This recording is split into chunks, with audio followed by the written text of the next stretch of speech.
Nang bumaba si Jesus mula sa bundok, sinundan siya ng maraming tao.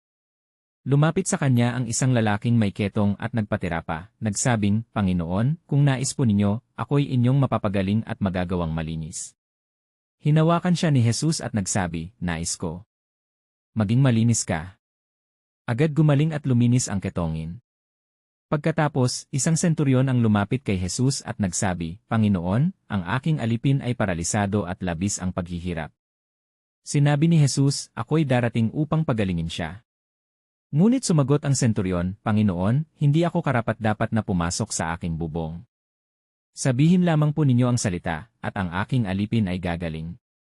Namangha si Jesus at nagsabi, Katotohanang sinasabi ko sa inyo, hindi ko nakita ang ganitong kalaking pananampalataya sa Israel.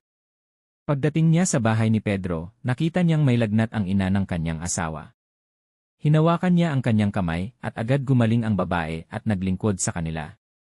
Nang dumapo ang gabi, dinala sa kanya ang maraming may sakit at inaalihan ng masamang espiritu.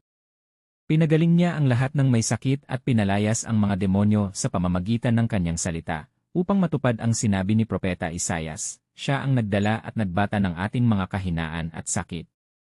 Ang mga pangyayaring ito ay nagpapakita ng kapangyarihan at malasakit ni Jesus sa pagpapagaling ng mga may sakit at pagpapalaya sa mga inaalihan ng masamang espiritu, na nagpapatunay ng kanyang pag-ibig at awa sa bawat tao.